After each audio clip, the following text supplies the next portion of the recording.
Okay, welcome to Shadow Tech Alchemy. I am Colin Davis, and today I have with me Caroline Reilly of Shadow Work Transformations. And Caroline has trained in Jungian psychology, and she's also a Reiki practitioner, and she does tarot readings, and she runs an online community about shadow work on Facebook, and that's where I found her.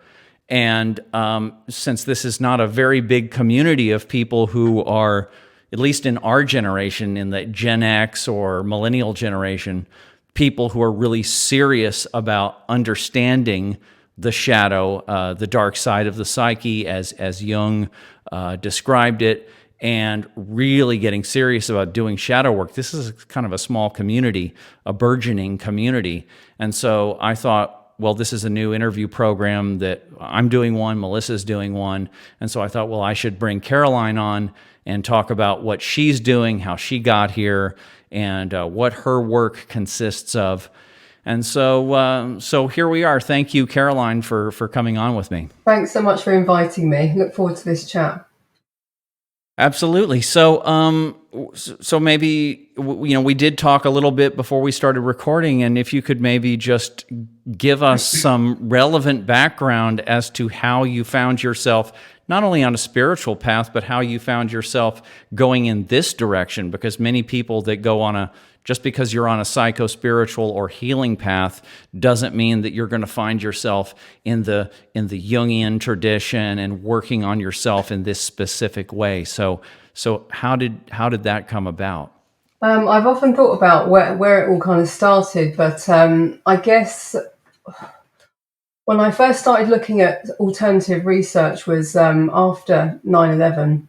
So really, when I saw that, I was pregnant 2010 with my first daughter, and I had some time on my hands because I wasn't very well, and I just moved to Ireland at the time, so we were living in Tipperary, and I was doing a lot of research at that time, and then I kind of put it away for a short time, and then I had my own sort of dark night of the soul, or you might want to call it a spiritual crisis or a midlife crisis. I was 37 at the time, and I started to realise that the world wasn't quite as it seemed, or as I'd been taught that it was. And I was looking into lots of different information. And growing up, I'd had a few kind of strange experiences. I'd had some sort of out of body experiences. I had a neighbour who taught me how to. We used to do Ouija board a lot when I was a kid, up until I was about 9 or 10. And also my mum had, and she still has, a really good book collection. And within that was a lot of kind of mystery stuff and, kind of anomalies of natural phenomena and stuff like this. So I was kind of interested in the unseen, and looking back on it, I can see how some of my artwork as a child was kind of showing a bit of that as well. But anyway, getting back to me at 37, with this kind of dark night of the soul, I started looking into the work of Santos Bonacci and his work on astrotheology, and also Jordan Maxwell. It took me a bit of time to get into Michael Tessarian's work, but he really was the main influence on me for many years. And I've had the honour of interviewing him and going on Unslaved as well. And speaking to him about a few different subjects, and I never thought I ever would. Like when you listen for hours at some of his podcasts, which just kind of it's funny because initially when I first kind of saw him and I started to listen to him, I just couldn't listen to him. It just felt too dark initially. And then as I started to kind of go more into the astrotheology, then I started to kind of pick it up. And he had this one interview called A War on Consciousness, and it was a 3-hour long thing. And I remember. He just spoke my language. He said everything that I hadn't even put into words. Like through just life. You kind of see little snippets, and you think that's not right. But at that point, I hadn't put it together. And it was really through him, and through being in Tipperary at that time, and being in quite kind of a bit of a magical place. There was lots of sort of fairy fort rings, and there were lots of stories about folklore there and things that were kind of catching my interest. And having one of my parents is Irish, and although we lived kind of far away from where he was born, my ancestors had been buried about 20 minutes from where I was living. So there was all these kind of strange things happening. And it was through the work of Michael Tessarian that I heard about Carl Jung, because I'd never heard about him. But it was maybe a few years before that I started to read. I really started to read a lot. And initially it was New Age, because I didn't know any better. And then I realised that New Age is New Cage, and there's a lot of like this kind of the secret books. I had all the secret books, and there is something about creative visualization which works very well. But this idea that you just think about it, you make up your vision board and you stay positive all the time. That's not how you heal. So anyway, around about 2012, I thought I should go and become attuned to Reiki, and the Reiki started off for me my Kundalini rising, and so I had a whole year and a half of extra psychic activity, and It's like the veil of reality had been lifted, and I was desperately trying to bring it back down because I had a young child. I've just found it very invasive. All of a sudden, I had all this information. And I didn't know how I had it, and I didn't know why, and I had no sort of support or help with it. Then anyway, I decided that I would do a course after the bulk of this kind of psychic stuff sort of petered out a little bit, and I did this course in Jungian psychology with art therapy. And through the course, I started to make a lot of artwork. So I picked up this sort of latent talent for art that I'd had that I hadn't used for the 20 odd years. And I went on to show it in a couple of art exhibitions called Messages from the Unconscious. And so this art exhibition and this art that I was making, it was like my shadow showing itself to me through art. I was having visions. I was just going home and drawing them out, and so when I set up the exhibition, I had it all in date order, and so you could see exactly the process that I'd been through, and It was nothing short of tarot. I mean, in terms of like the fool's journey, it wasn't meant to be that way. I mean, I didn't make it for that purpose, but you can see something of that in it. And it was very it's archetypal, and will appear if you're on that path. It will appear to you through those methods. Absolutely, yeah. So anyway, so then that happened. I finished my course. The great thing about this course is that we had an online community, and when the course finished, the thing that everyone missed more than anything was the online community. And so anyway, I moved back to England at that point. I had to get myself organised and sorted out. And I sent a message to Michael Tessarian showing him some of my artwork, because the artwork I'd made, I'd been listening to him. I was listening to him while I was making the art. You can actually see some of it behind me. I'm that self-centered that I put my own artwork on my own walls. You should do that. That's good for you. Yeah, I am going to put it. I can't see it here, but it's okay. But I am going to put it into a book at some point because there's plenty of it, and it's an interesting story, I think. And so, anyway, a couple of years later, when I did have the time and I was settled and everything was organised, then I went on Unslaved. And just before then, I thought I should really start up my own group. And so that's what I did. I started up a group, and it was really very popular when I had it. And then I had a baby. And so I took 2.5 years sort of off, really, although I was online for a bit at the time, but I wasn't working as much. But it was really at that time that I had read so much and I knew so much about the shadow, about my own shadow work, that I started to support other people with their shadow work journey as well. And there have been various different stages, and I've just recently gone through my most recent Dark Night of the Soul. And more recently, I felt, it's been my experience that shadow work alone is not enough. The shadow needs the light. And now I know that light work, this idea of light work, has got a very, very bad reputation because of the New Age community. At least with me, it does. Yeah. Yeah. Because it sounds phony. That's why, because it sounds like a load of shit. That's why. But Yeah, it's because it's been a denial mechanism for so long. it has been, but there are ways that we can utilize some of those things to bring in the light. Because Yeah. from my experience more recently, I got to a point where I understood everything, or I felt I knew a lot about the roots of my complexes. And what I found over time, and you probably found yourself, is that the complexes don't go away. We just have to find new ways to deal with them.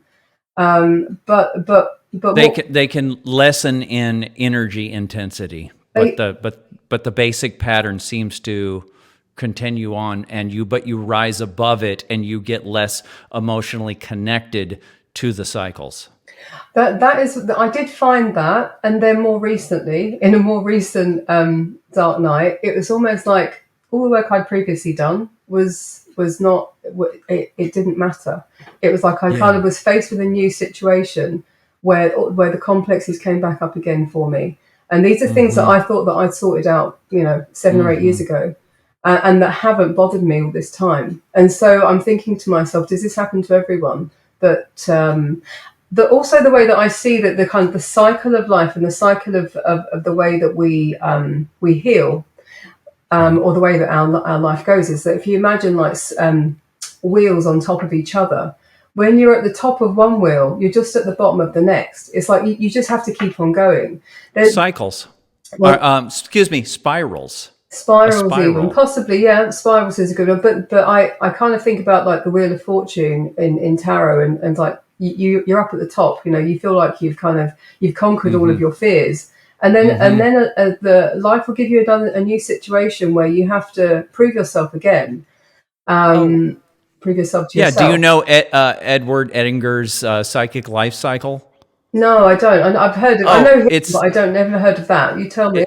yeah, it's a circle again, and when you're at the top is he calls it the ego self axis. So when you're at the top, you're on high, you're on the top of the mountain, and your ego is tapped into your big S self, and everything's going great, and then the sun starts to set, and you get further and further away. The ego gets, it goes for its own ride.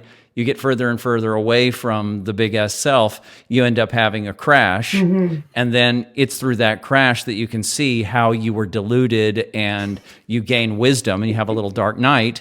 And then you start the process of feeling, how great you are and how you got it all figured out. And then in some ways you do have it figured out, and you're at the top of the mountain again, and then it starts again. And Edinger says that this is what's happening your whole life. And so exactly what you're describing is what he's saying, and that each time is another clarification cycle. Each time is another alchemical cycle where you go through a whole new Negrito, Albedo, Rubedo over and over and over again, but you kind of hop through life in different places, doing these things in different ways. Yeah, life keeps on throwing situations at you that make you have to keep on proving yourself.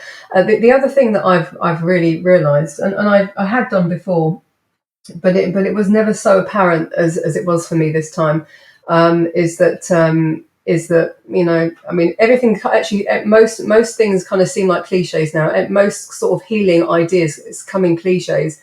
This idea that you come in on your own, you go out on your own, and the more that you can build your autonomy, you can sort of manage your own happiness and your own contentment, and not be looking for external validation and external reasons to be happy, rather you need to build it within yourself. The other thing I've also recognized is the importance of energy work. That we are both transmitters and receivers, as we know, and that we have to be very, very careful not to be taking offence to other people's energy or their the way that they see us or the way that they react to us.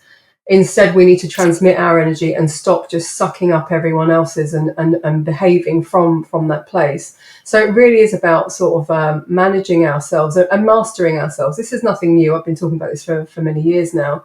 So it's about mastering ourselves and and it's a continuous journey. It doesn't end. You can't say, "Oh, I did my shadow work, done it," sort of thing. It's a way of life. Yeah, it's a hero's journey, obviously, right? And so it requires a lot of courage. It requires a lot of willpower. It requires will and faith, and it has to be you. I think it's occurs to me. It's been occurring to me that people who will, not everybody goes through these alchemical cycles consciously or with any understanding of psychology or esoteric practice or anything. Life just forces them through these cycles, and it all happens unconsciously. And so it's still a hero's journey, even if you're more exoteric, even if you're more outwardly focused. It's still a hero's journey, and it's still transforming yourself internally, even if you don't know it. But whether you are more on an exoteric path or more of an esoteric path, there has to be some kind of, the Jungian understanding of the big S self that encodes your soul purpose really fits here. You have to have some kind of an intuition that unless I first find this soul purpose and then clean out whatever's in the way of me aligning with it, then I'm going to live and die, and my purpose will not have manifested, and I'm not going to stand for that. So there has to be some kind of a grail quest going on within you that you realize, I must do this work or I will have failed. If that's not in you, I think it's too hard to do this kind of deep work. I don't think that this kind of work is for everyone, and I don't actually think that everyone has a soul. I don't think that. It's kind of a Gnostic view, right? I don't. Maybe I don't know, but I don't know if everyone will. No. I don't know. I know that a lot of people will never go through any of this at all. Some people, they come here, they're born, they have fairly easy lives, and there doesn't seem to be too many challenges for them. And then I think that there are some people that just, I don't know, they just don't seem to have, they just don't seem to have that spark in them. They just don't seem to have it. But one thing I will say is that there seems to be at the moment, not at the moment, but it might have always been that way, but as I see it, like the plague of our time is that most people are so full of fear and self-loathing that it's it seems to be the biggest problem, and they feel that they're not good enough for anything that's good. And I wonder, does that, is that something that we're born with, or is that something that, that happens to us because of our schooling and our parenting, and our childhood experiences? Because it seems to be one of the main problems that people have in their lives that actually eventually brings them to any sort of self-development or self-healing or shadow work.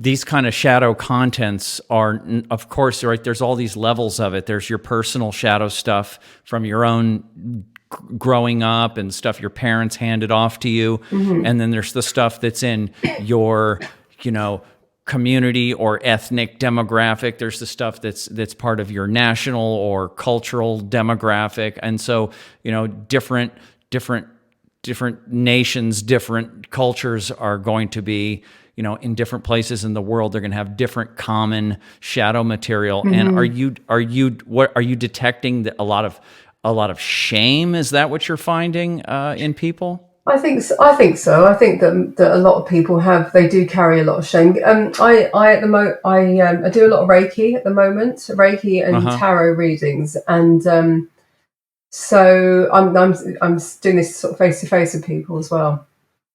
Regularly. Can you explain to me what Reiki is? Oh, sorry. Reiki is it's channeling the life force energy. It's mine is a Usui method, which is originates from Japan, and by this man called Dr. Usui, who apparently went and meditated under a tree for 40 days and 40 nights and became enlightened. and then he passed on his life force energy through. You have like 3 initiations, and it's a healing practice. It can help with emotional problems or physical problems, but more recently I've become like the cry maker because most people who come to me, I can usually make them cry, not purposely, obviously, but I'm able to help them to release emotions sometimes that they didn't know that they had. Good. And my is this like sitting therapy, or is this talk therapy? Is this body work, or we do a bit of talking, but it's hands-on. It's hands-on healing, and so my hands will I'll call in the energy, and I will either place my hands close to you or on you, depending on how I feel that the person needs it, and sometimes I can help with build up anything that's in the chakra systems. I can clear out the chakra systems. I can do it for either if somebody's in front of me or or for someone in America.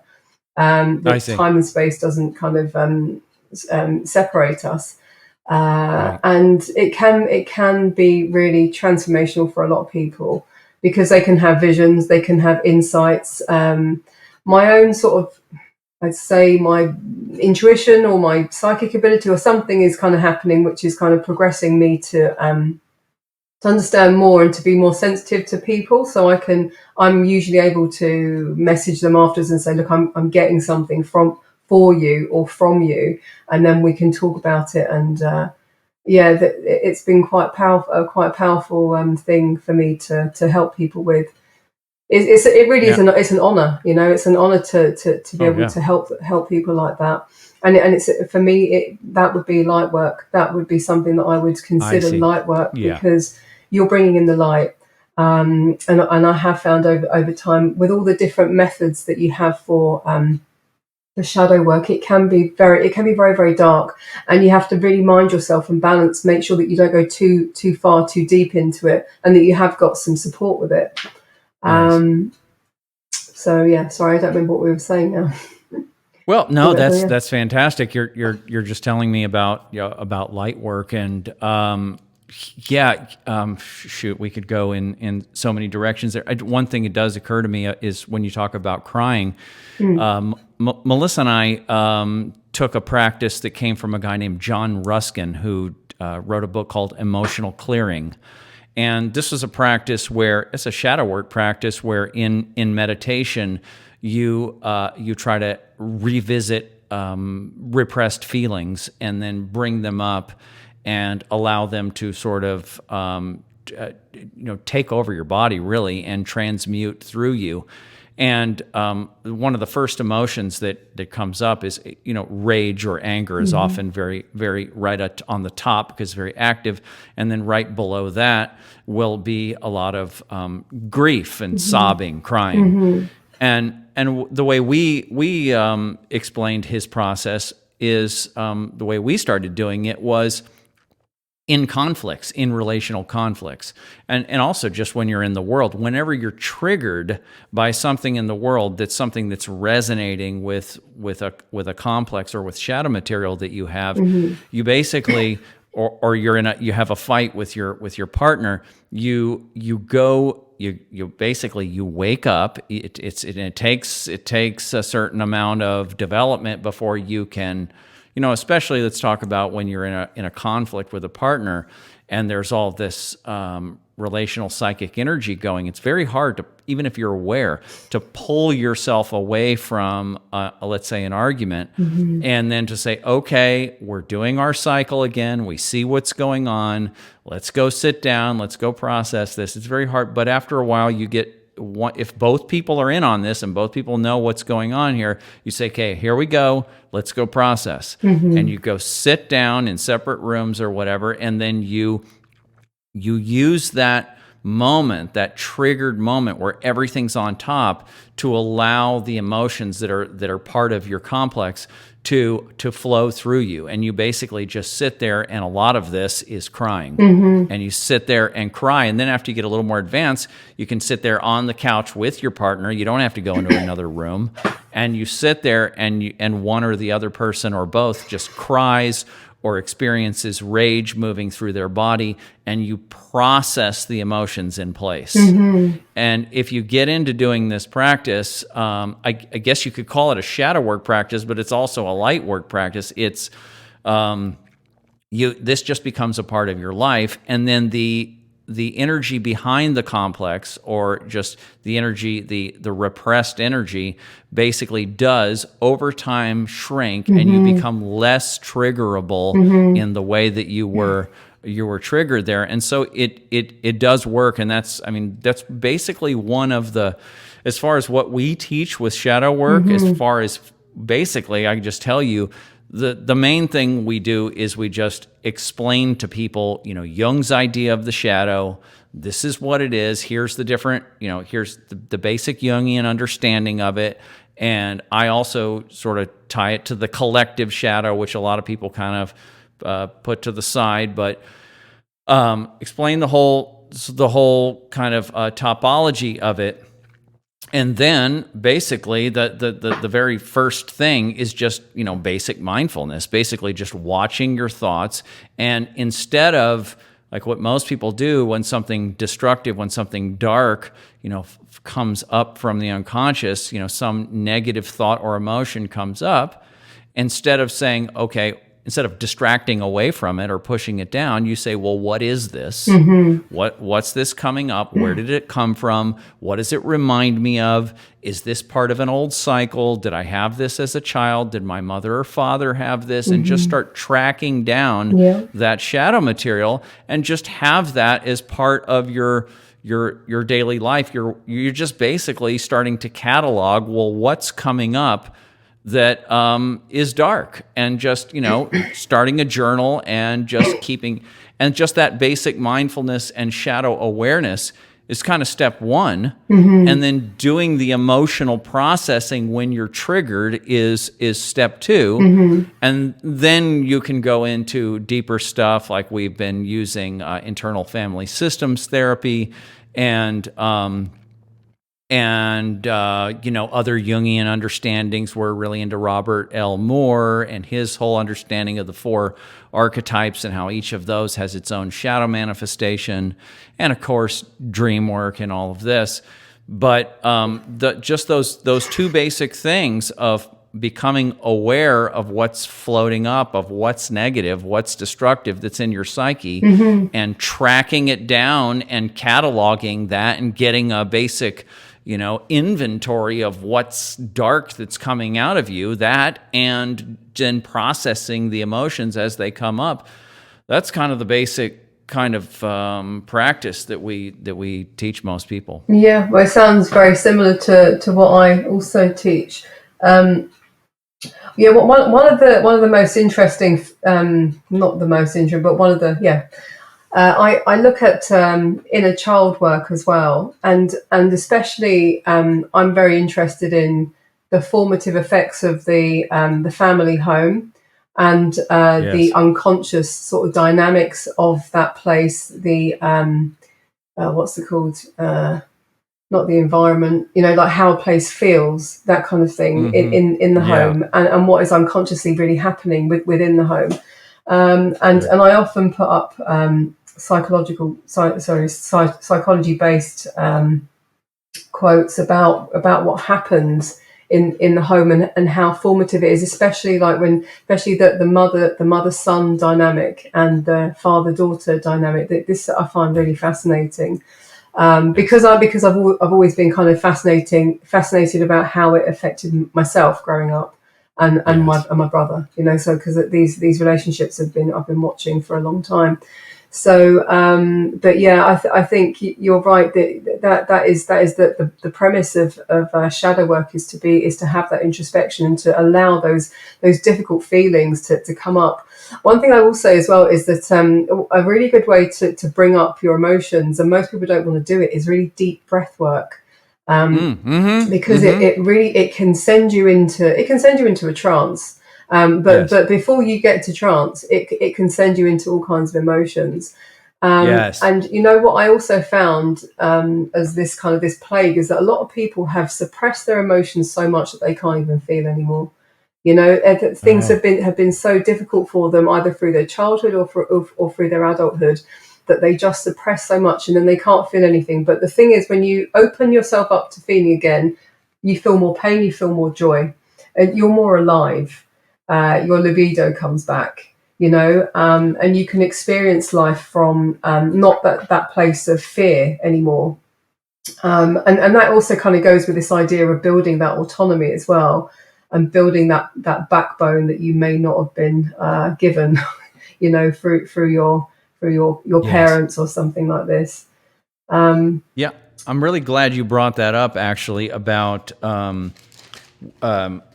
what you said about becoming conscious of how the home felt, and then what you said about using the breath work to bring your feeling state consciousness up, and to kind of break down those protective barriers that have been protecting you from fully feeling. And it continues to occur to me that the structure of modern civilization, and I don't, I probably, Jung is probably talked about this a lot.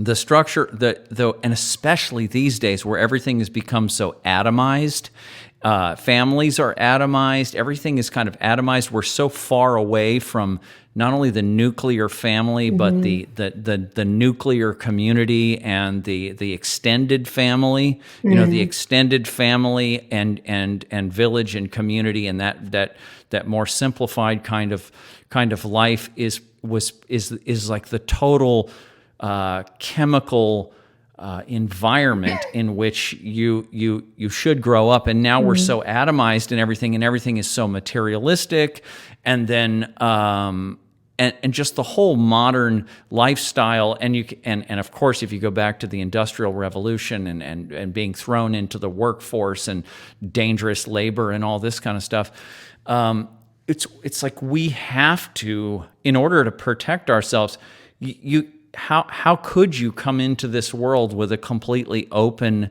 and sensitive heart and the kind of sensitivity that you need to be able to be whole? How could you come into this kind of world and the careers and the concrete jungle, so to speak, and not block yourself up, not shut that stuff down to protect yourself? You have to do that. And then we're encouraged, go for your career and do all this and don't have a family and, go to Wall Street or go to Hollywood or whatever we're pushed to do.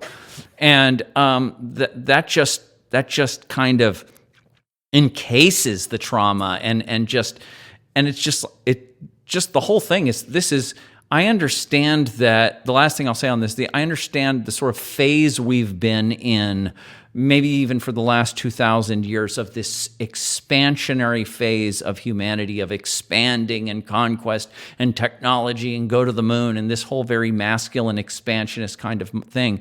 I see how that, that's a function of humanity, and that probably needed to happen. But it also, at the same time, traumatized the hell out of us. And now we're kind of at the end of that expansionary phase, and we're all kind of, unconsciously looking at ourselves going, okay, well, now we're wrecked. Well, the way that I see it at the moment is that people of our generation, and just people who, adults who are alive at the moment, we do not have the elders that, the wise elders that can show us anything better. In fact, I think that we are the wise elders in the making, because we are the first. Well, we have, my generation, I guess, is the first at my age to have had the internet, to have had access to information, to have been able to even go down the whole red pill route, because it wasn't available to most people, before the internet. So perhaps we are the elders in the making, and we need to be the ones who can show them other ways. But yeah, you're right.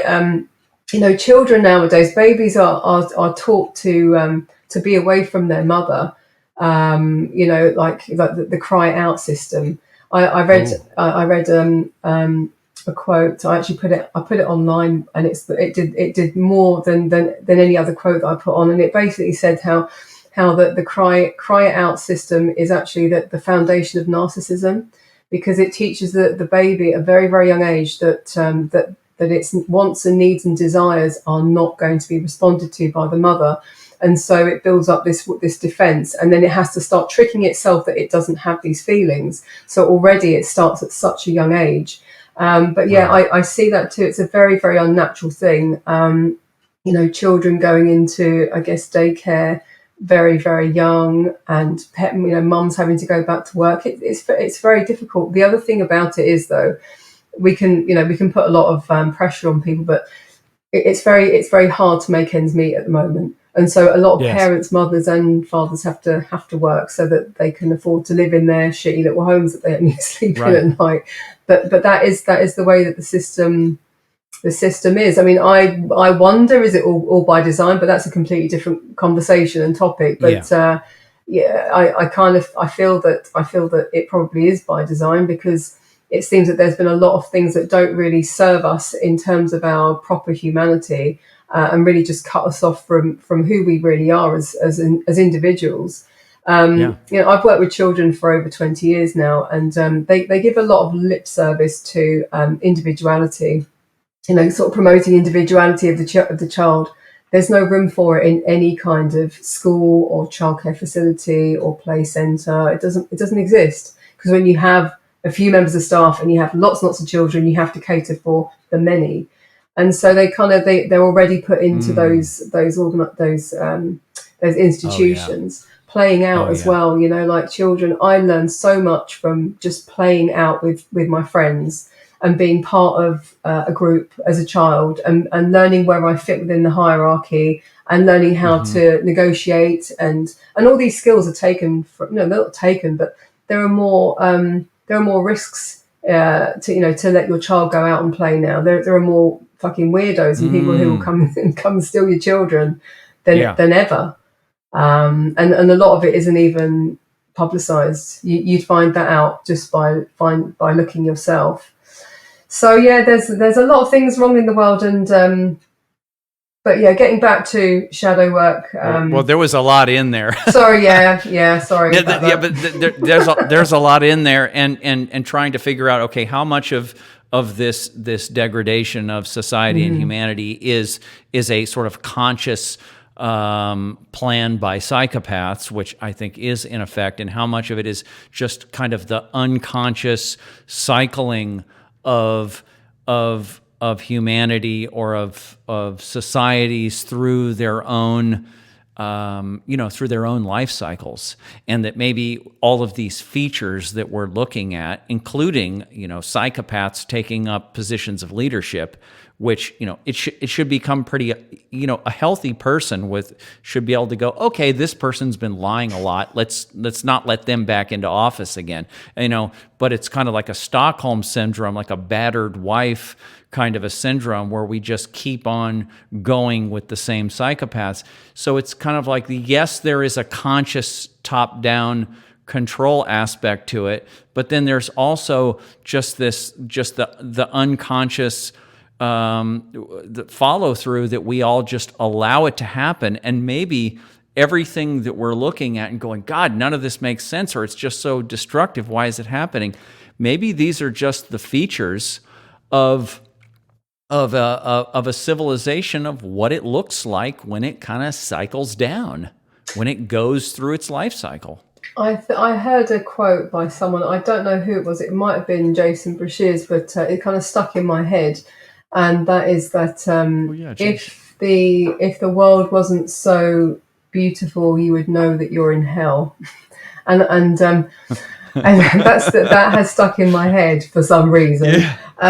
Because when you think about the way things work, and that we put these people into office, I don't know, do we? I don't know if we do. Oh no, no. I wonder. Sometimes yes, sometimes no. I do wonder about. I wonder about the world we live in. I know that. I mean, I've been watching a lot of Jason Breshears' work lately from Archaics. Yeah. And Archaics. Archaics. YouTube channel. Yes. And I'm not saying that what he is saying is true, because I don't know, because nobody knows. A lot of it's metaphorical, it seems. I don't know if that's true either. I think that he's got a very clear idea about what our future holds, and it doesn't look very pretty. But his idea about like the world being some kind of construct, kind of almost, it does fit in with the idea of Jungian psychology in terms of what he says about the archetypes, because Jason Bashir says something along the lines of that there are certain programmings. I mean, I think he calls it dungeon programming. That is kind I think I heard it, based on fear, basically. That we are all fearful, and that there is this dualistic good and bad. You know, there's always this kind of this way up. But also, kind of in terms of the programming is, I would say, in Jungian psychology would be the archetypes, which is our natural blueprint, which is the in symbolic form, things that we recognize that everyone seems to be born with. This kind of pattern recognition of what a smile is, what a smile isn't. A baby apparently, few hours old, can already tell and can sort of adjust their emotions accordingly to whatever is kind of facing them. So there's a lot of questions. All I know is that I don't know. But I do keep an open mind, and that there does. I think that the truth would be far more than we could ever even imagine. That's what I think. I've also been sorry, go on. Oh, no, just really quickly. He's even mentioned Donald Hoffman, the physicist. I don't know if you've heard his work, or Bernardo Kastrup, also similar ideas. Basically, they're just pointing out, Jung and the Jungians, we already know that we're projecting everything. We're projecting through archetypes. We're projecting every kind of pattern you can think of onto the world. But this is an understanding that basically says that that human beings did not evolve with all of our senses to basically see and to perceive the objective world out there. We evolved to perceive in a way that works for us evolutionarily. And so that what we're seeing is a sort of modeled, constructed, you could say, kind of simulation. The psyche and all of these psychological layers that we're perceiving through, whether that's the feeling, all the different sense perceptions, vision, touch, all of that. They're not evidence of an objective world. This is sharp, and this is hot, and this is good, and this is bad, and this grass is green, and all of that. This is a modeled reality that works well within our biology as we're built. It works for us within the video game, so to speak, within the simulation of reality, so to speak, but it isn't, our perception isn't evidence of anything objective. And so Bernardo uses the analogy of kind of like when you're in an airplane, you're a pilot in an airplane, and you have all these instruments on the dashboard that are showing you where you are, where your altitude is, and your pitch, and all of this kind of stuff. And you can actually fly an airplane off the instruments alone.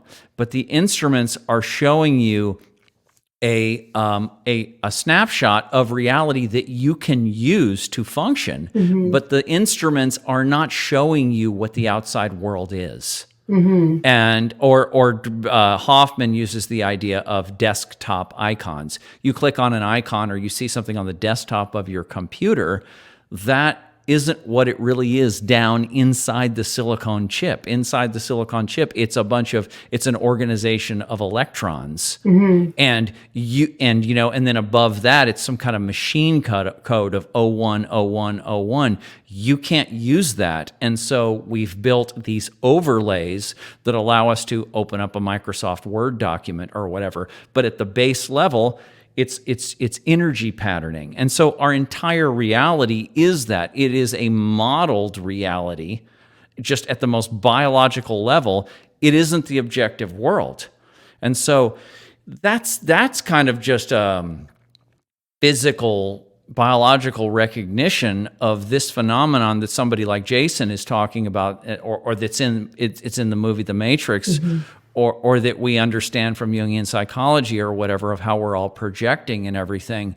And so, because no matter how you kind of explain it, yeah, this is however you want to put it, this is a simulation. And there are rules inside the simulation that seem to, most of the time, laws of nature or whatever.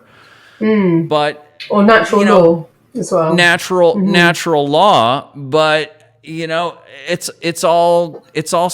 everything is subjective. We're all genetically so similar as human beings that we kind of perceive the world close enough to where we can all agree. But go talk to a squirrel or a butterfly, and they will not agree with you, if they could talk to you, of what the world is.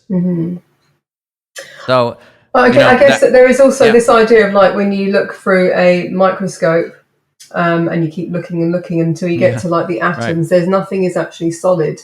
And so that alone kind of tells you that we're not real. Are we not real? Is this not real? I don't know.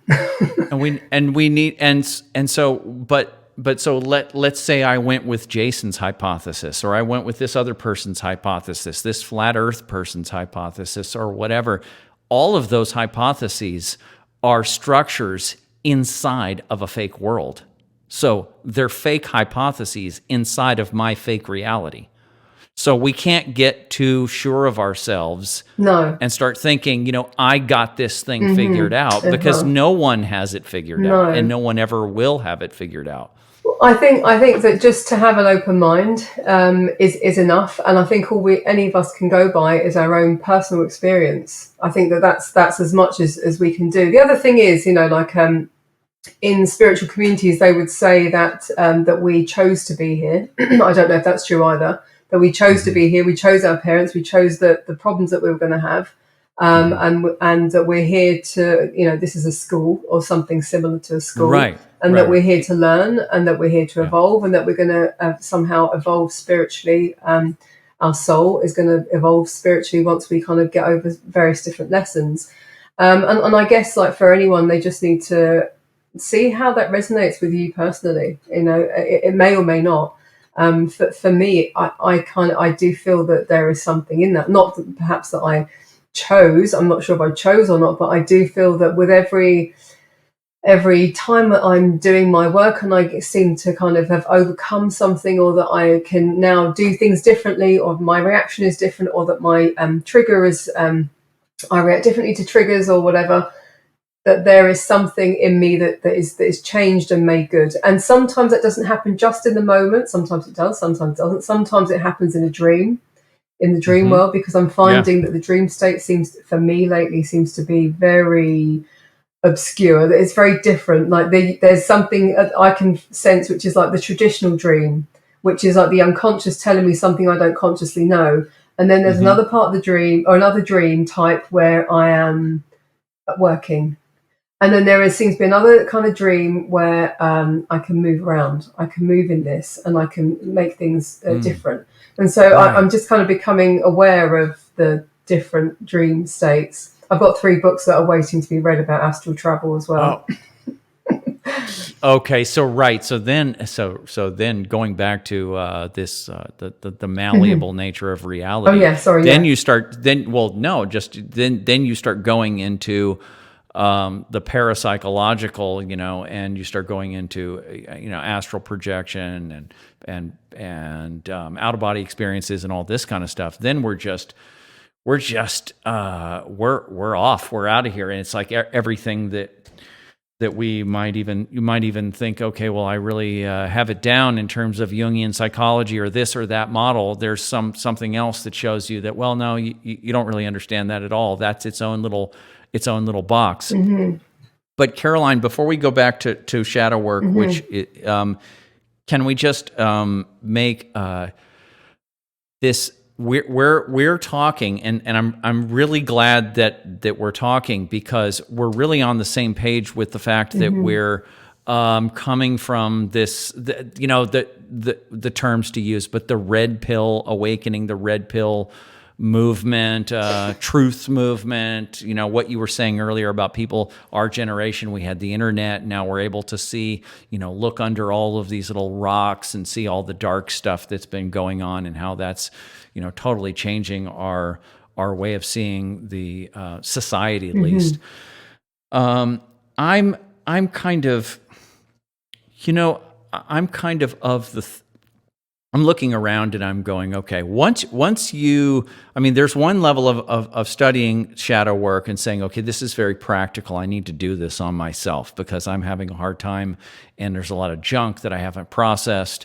I need to process this stuff. I've been repressing a lot. I've been putting myself into repeated destructive cycles, and I need to get to the bottom of what this is, and so I can get on with my life. But then, and that's the most practical thing about this. But then there's the sort of the Jungian understanding of the collective shadow and how people they repress. They group together around their common shadow material, and then when they get together in groups, they identify with the group. And then their whole consciousness as an individual is kind of replaced by the group consciousness. And as Jung pointed out, the group consciousness is always more primal, lower than the individual. And so then as groups, we can then scapegoat, project onto other groups. And you have all these giant destructive movements, these atrocities, genocides, all this kind of stuff. And political revolutions and all of that. And this is sort of the collective implications of unconscious people walking around with all of this pent-up shadow garbage and then using their group ideology as a way to displace all of this, rage or whatever it is, shadow material of some kind or another. And then, and how... that once you come to that understanding and you go, oh, this is what's going on, and I just read this, read a paper that Jung wrote about 4 years after the end of World War II called After the Catastrophe. And he kind of went over in psychological terms everything that he kind of saw happening and how this happened to Germany and what was going on in the psyche of the Germans. Once you realize, okay, well, this is a good theory, this explains a lot, you would think that, all right, thanks for that. Now we have this greater understanding and we know how we destroy ourselves in mass like this, and that this would we would want to have this kind of understanding in our education, and we would want to have this self-awareness work going on, taught to children and all of this, and take all this seriously. But no, it's like, it's just as much in the dark as it was before. And I go, okay, well, this is a pretty bad situation because here we are, just turning these same cycles again, and millions of people are killed through these giant collective shadow cycles. And then I go, but there's the red pill movement. But then, no, wait a minute. Here's a whole demographic of people who are sort of somewhat already inoculated or have a tolerance to the shadow, at least in the cultural domain. And they've kind of gotten over the shock and the denial that you go through when you do personal shadow work. You go through the shock and the denial and all that of this is in me and this is in my family and all of that. Well, this is at the cultural level. The red-pilled individual has gone through this initiation into darkness, and it occurs to me, and it's been an intuition I've been building on for a few years now, that if there's no other demographic that's going to bring Jung's realizations, or I don't even care if it's Jung or whoever, these realizations about the dark side of the psyche and how it works and how it moves collectively, if the Jungians aren't going to do it, you don't see any Jungians standing around, during, COVID or whatever, and coming out and saying, hey, everybody, this is a big collective shadow phenomenon. You got to get a hold, or looking at all the Trump derangement syndrome or all this stuff. I don't hear the Jungians standing up and saying, hey, everybody, we're all projecting here. Here's what projection is. Here's how it works. They're not doing it. The only people that are standing up and saying, this is evil, this has to stop, are these red pill folks. And so I'm thinking these are the folks probably who can now take the next step, and they can start becoming psychologically knowledgeable about how this works in themselves. And maybe this is the demographic that's going to finally, put all this onto the table. What do you think about that? I think you're right about the Jungians. I think that most people who are maybe trained in Jungian psychology, look, when I did my course back in Ireland, in Tipperary, the people that were there were mostly therapists.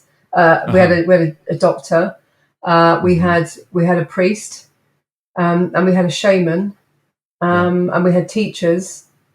So it was a really mixed bag, but yeah, I think that the Jungians, that they're not going to be talking about that, not in terms of the way that we want to talk about the truth, because the truth and Jungian psychology don't necessarily go together. I don't think they're not kind of mutually exclusive. I don't think, because some people just use it, and that is their way of kind of maybe expressing something of themselves, but really they're not into truth. And what I've noticed about the truth community is that it actually can be quite toxic. That's been my experience. There's a lot of backbiting. There's a lot of finger pointing, and there are people, I guess, like myself and you and other people who are watching and watching these other people who are very prominent in the truth community, and really value a lot of their work, but they don't like each other. Those people don't like each other.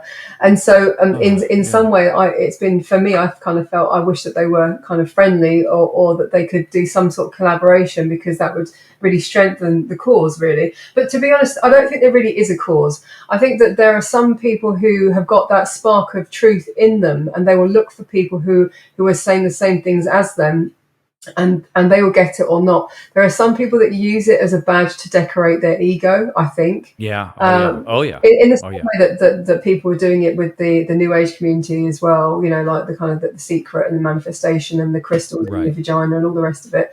That it's just like it's a badge of honor. But yeah, that's what I've noticed, is that it can be quite toxic. There are some people there who have got a lot of attention. And the thing is, there are some people that I really value their work, but I don't agree with everything that they're saying. There's one person that I really value their work, but they also believe that we've been on the moon, or that there's like the moon landings. I don't believe that. So, but I'm not going to just shun that person and call him a whatever, because I don't believe in one or two things that he's saying.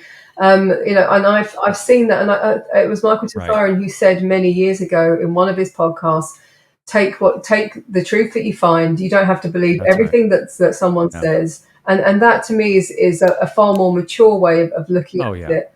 We're all just trying to figure it out. We're all coming from different backgrounds. We have our own filter sets, and then we progress over periods of years, and we change our ideas about things. And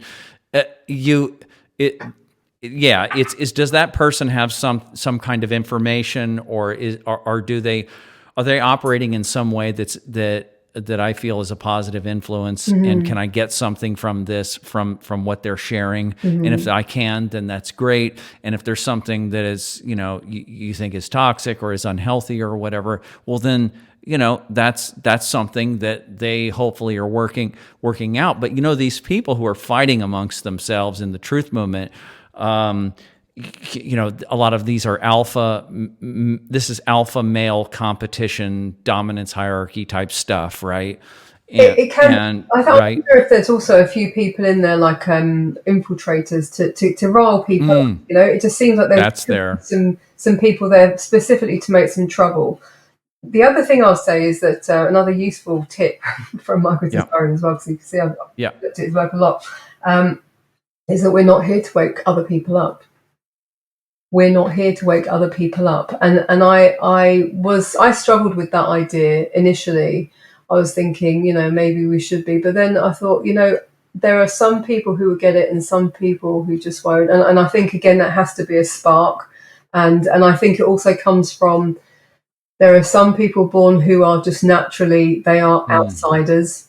Within growing up, they would have been the ones on the outside in the the friend group. They couldn't quite couldn't quite understand where they fitted in with everything.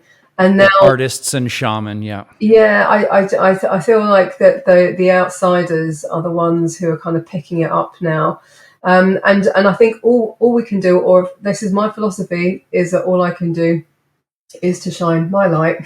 And if anyone resonates with me, then they might listen to me. And I might be able to give them something that's useful, and if not, then not. But you'd be surprised though. Like a lot of my friends are not interested in anything that I'm talking about with you. They won't watch. Oh yeah, well, right. Watch this. But Caroline, with these red pill truthers, and you're talking about that it's toxic and there's backstabbing and infiltrators and all that kind of stuff. All those folks that are engaged in all that kind of conflict, you listen. They're not. They don't have psychological knowledge. So that's sort of a. So what I'm actually saying is, what about this is not the whole red pill community, but it's in the same way that you have the Jungians who have psychological knowledge, but then either fall into all kinds of shadow projection themselves or don't, but fail to stand up and help other people understand how they're doing that. It's a group that so what I'm saying is that there would be a subset of this truth movement who would say, hey, everybody, and I'm currently writing a short book that kind of keeps pointing this out, and that, hey, everybody, so you noticed evil out here, and you noticed all this projection, and you noticed that all these politicians are engaged in all this projection, all this going on. Would you like to know how this works and how you're also doing it too? Because if you can learn how it works and start rescinding your own projections, then you can actually psychospiritually advance above, beyond. You talk about human evolution and everybody wants the human race to progress and stuff. Well, now you need to bring it down to your practice, to your work, and you can still stay in the truth community and be sharing all this stuff about collective darkness, but at the same time, you're working on yourself and you're working on your own projections, and then you're talking to the public about, being honest about your own projections, being honest about your own garbage that you're working on and stuff, and start to, we have to do it, Caroline. There has to be, Michael Tsarian has a psychological side to him, and he does meld that in there. But I think we need to actually, inside that movement of people who are all red-pilled and understand, more or less this whole kind of parasitic topology of the hierarchy. We need to start saying, okay, hey, everybody, hey, here's another way. You want to understand why this is all happening. Here's the psychological understanding for it. Here's what I'm doing for myself so that I'm not part of the problem. And here's me being completely transparent and honest. And here's what I've learned. And here's what I can share with you.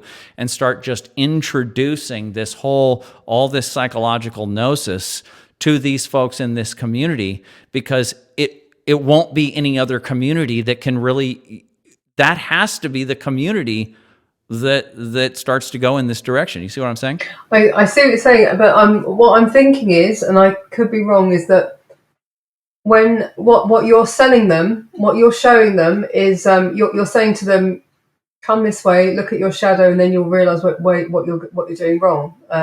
But the thing is, what I've noticed is that most people won't come to shadow because it's not an easy thing to do. You have to then look at yourself and be really honest with yourself, and you have to say when you're wrong, and you have to admit that you fucked up in relationships, and that you were wrong sometimes where you would like to think that you're right. Your ego has to give way to and forego the persona that you've been holding on to so tightly because it's your mask, so that you feel safe. So you have to kind of sell it to them differently. And the people that will look at their shadow are only the people that have really suffered.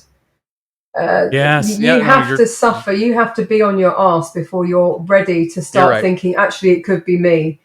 You know. But I'm not trying to put you off what you're doing. I think it's really important, because when you start waving your banner and you say that this is what I'm going to offer you, that there will be some people there who may have thought, you know what, maybe I am part of the problem. What I will also say about these people who get into these groups, that the psychology behind that is that they hate themselves so much. I don't know why I'm laughing. It's not funny. You mean they follow this or They that follow a iconic group. person? Yeah, it's like it's a self-rejection. Really, if they want to follow a group and they want to be part of a group, it's because they don't have any selfhood. They don't have any individuality, or they're going to give it over and be part of a group. And Michael Tessari also talks about the handrails. So the handrails could be, oh, I'm going to be a socialist, I'm going to be a feminist, I'm going to be a whatever. Give me a label. Let me wear the costume, and let me pretend that I'm this now.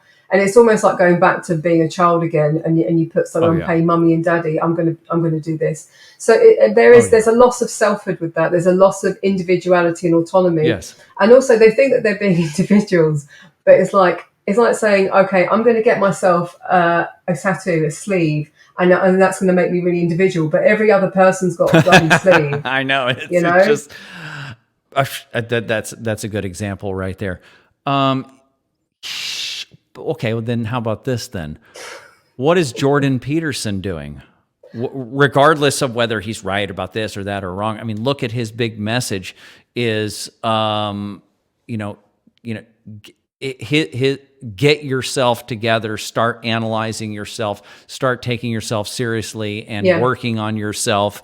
I mean, and I would have a little bit different formula than his formula and all of that, but he's actually, he's kind of on of the same mind of what I'm saying here. I mean, there is also, there's not just a movement to pull away from mainstream thought and then go find a new group to join that's the new alternative, groupthink. That is happening, of course, but there's also this idea that, and probably, and I think Peterson testifies that a lot of the people that talk to him are people that are hurting really bad. And there are a lot of people hurting really bad. Even people who you see have running groups, or they're online, or they're iconic people or whatever, they're hurting really bad too.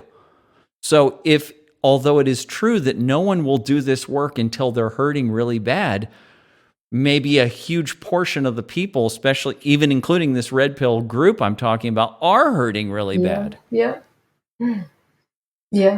But I guess that's how you can maybe sell to them. I'm not talking about money wise, but I'm just talking in terms of the idea. Selling the idea to them is to say, and probably also for me as well. Now I'm kind of thinking on my feet here, but in terms of like selling, I've got a new course coming out in February called Alchemy.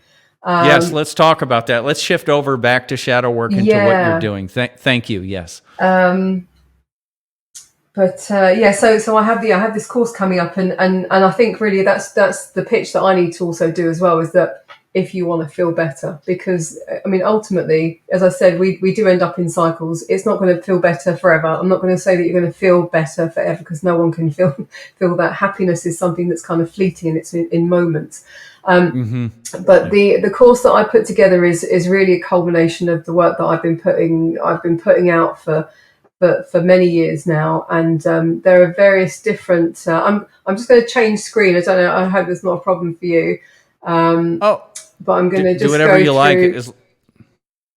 Yeah, I don't think it's. Yeah, do whatever you like, Caroline. But within the course we're going to look at the mother wound, the father wound, the animus integration. Although it won't be integrated in 8 weeks, I'm going to show people what they need to get to, how they can recognize the anima and animus.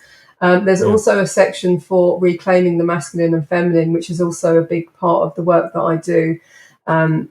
And it's very important, especially when you're looking at the anima animus. Another really big important part is to reclaim the masculine, especially for men at the moment. They, not just for men, for women also. A lot of women are very much in their masculine, especially single parents, single mothers, and a lot of men have kind of. You can see it. You can actually see it in men. You can see it in their physique. You can see it in the way that they talk and the way that they are.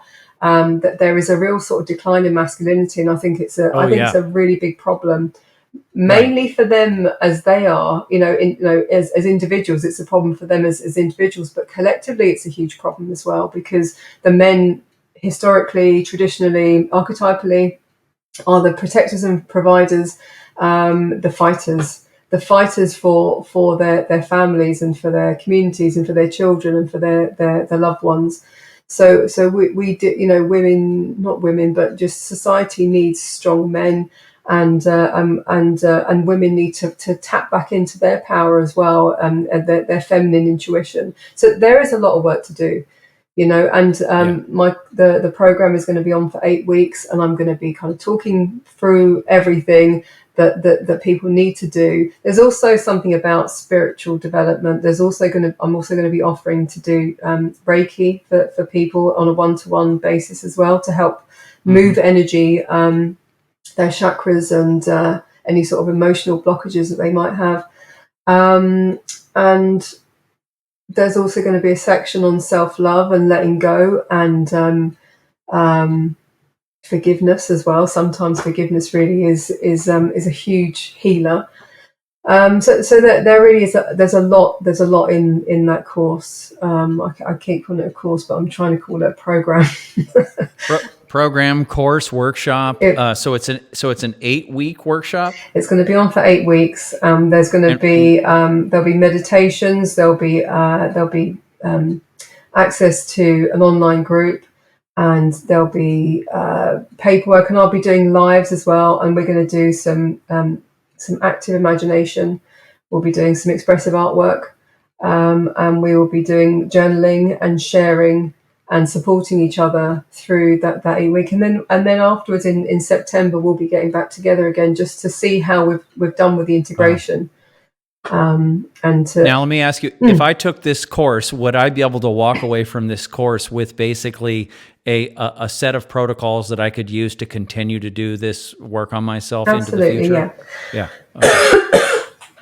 That's really what the course is about. It's about me showing you how to do it, and then you've got the rest of the year or the rest of your life to go back rest to of it. your life. The rest of your life to carry it on. When does your course start? It's February the 24th. Okay, February 24th.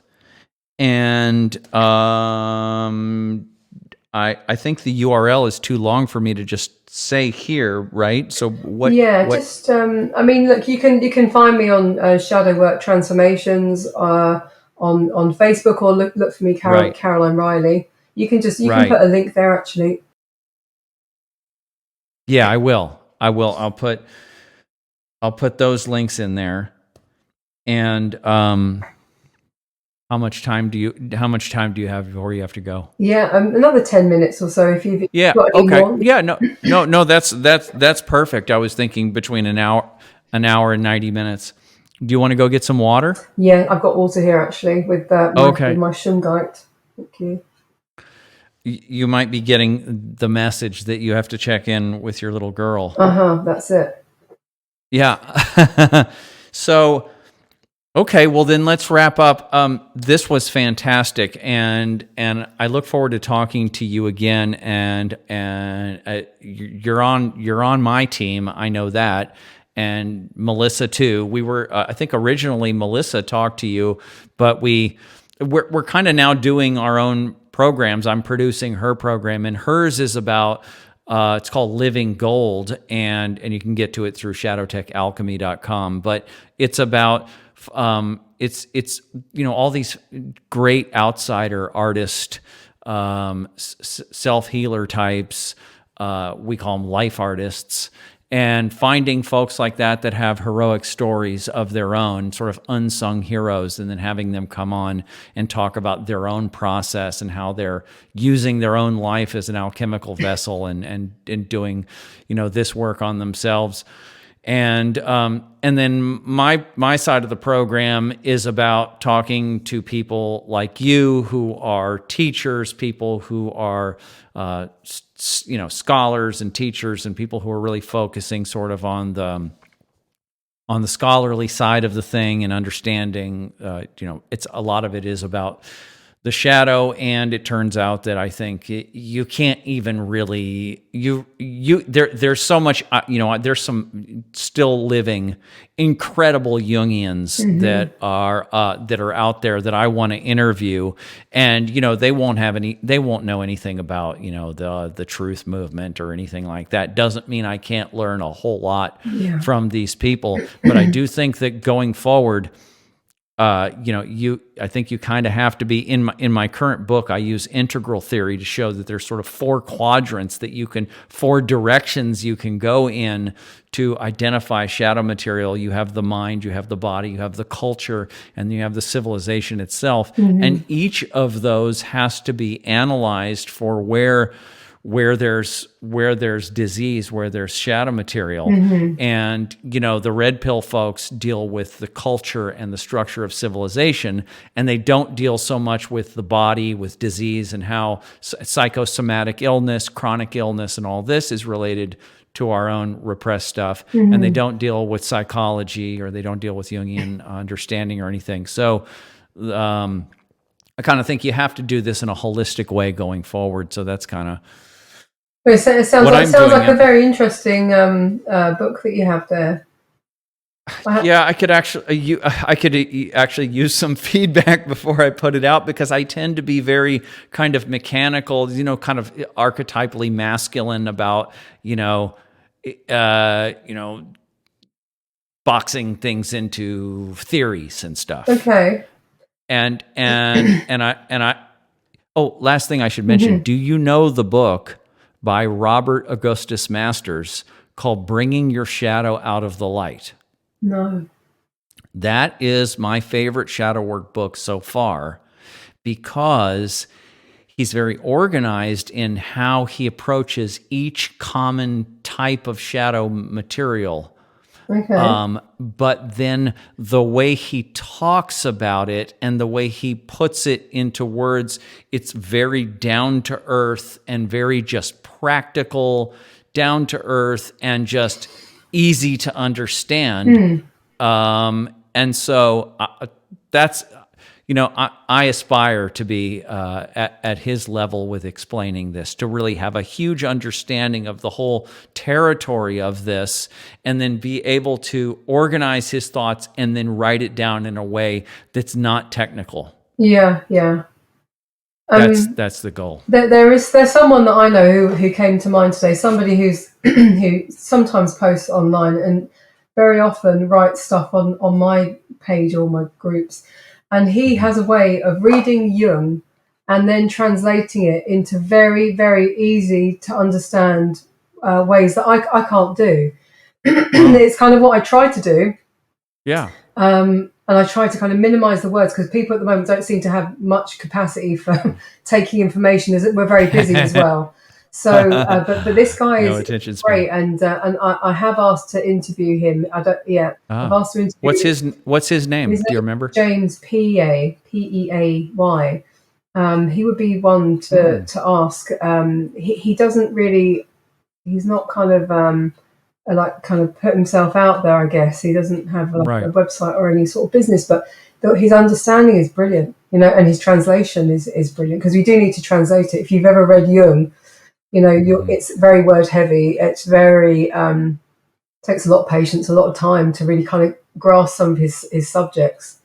I'm only now able to read Jung directly and not have to, and I pretty much understand, more or less everything that he's saying now. Yeah. But now I've been reading him off and on for 20 years now. Yeah, it's a long time. Yeah, yeah. So. You do have to really focus your attention. In a way, I kind of almost felt I had to learn how to read again, because and also it's from a very different time, isn't it? So the language is different. Yes. Translated also from German. Yeah, exactly. Yeah. Yeah, and so that's an issue too. Caroline, thank you so much for coming on with me. Thank you very much. I'm sorry about my my coughing and things, but yeah, it was lovely to speak to you. Fine. Thanks so much. Yeah, that's totally fine. I'll put everything in the description, and all the best with your workshop. I'll see you online. Yeah. And stay on the line just for a moment, and thank you all for watching. And you can reach me and Melissa at shadowtechalchemy.com. See you later. Thank you.